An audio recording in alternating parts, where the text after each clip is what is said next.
The last chapter. Lucy's fingers flew over her keyboard, the soft whir of her laptop the only sound cutting the silence of her room. Across town, in a tiny cozy coffee shop, Charles typed continuously, forcing his mind to finish his latest manuscript. For many years, Lucy and Charles have been rivals, as they are the two award-winning authors dominating the literary world, forever battling for the top spot in each book chart. Their fans love the competition, the tension, the fervent exchanges during their interviews and the passionate and fierce debates about whose talent in writing was more real and more profound. But what nobody knew was that behind every hurtful remark and every arrogant smile lay something more, something deeper. It all started about 2 years ago at a distinguished writing award ceremony.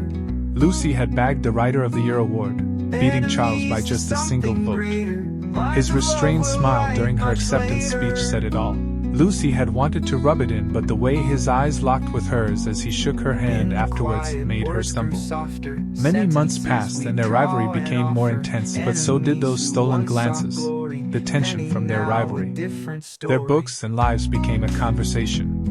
Lucy would publish a novel about a stubborn heroine who promised not to fall in love, and Charles would respond by writing a story about a rebellious hero who loved in secrecy. Their readers went crazy over their works, but they were really writing for each other. One rainy afternoon, Lucy and Charles bumped into each other at a book signing event. Charles was seated across from her, signing his latest published novel.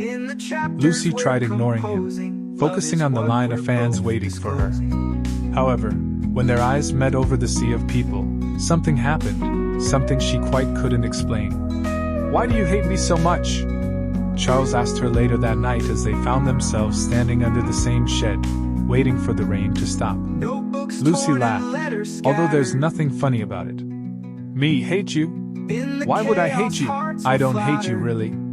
It's just that sometimes you get under my skin. Well, you drive me crazy," Charles admitted, combing his hair with his fingers. "But not for the reasons you think." She blinked, quite shocked by the man's honesty. "What do you mean?" Charles stepped closer, closing the space between them until she could feel the warmth from his body, the smell of delicious coffee and rain clinging to his clothes. "Truth is, I've been writing about you for years, Lucy. You are in every chapter, every love story I try to tell. And do you know what drives me nuts? It's because you never see me." Lucy caught her breath. She had spent a long time building her wall, hiding behind sharp jabs and clever comebacks, too afraid to let anybody see the real her. But at that moment, standing before the guy who had been both her greatest antagonist and greatest muse, the truth slipped out before she could even stop herself. "Well, you are in my stories too, Charles," she whispered. The world around them seemed to stop as they just stood there, people coming and going, the rain continuously pouring around them. Charles reached out, brushing a strand of wet hair from her face, his fingers lingering against her soft skin. The electricity between them was undeniable, a pull they had avoided for so long. "I don't want to be your enemy anymore, Lucy," he said softly, barely audible over the rain. "I want to be something more." Lucy smiled, her heart racing. "Then write a new story with me." And just like that, they started a new chapter, one that was not written with words but with late-night conversations, warm embrace, stolen kisses, and the kind of love they had only ever dreamed of creating on the page. Every rhyme, a bridge we're mending, every plot now intertwining. In the chapters we're composing, love is what we're both disclosing.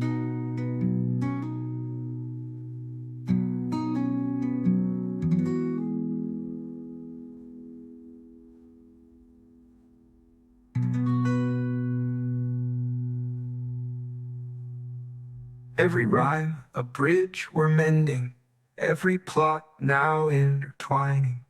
In the chapters we're composing, love is what we're both disclosing. Love is what we're both disclosing.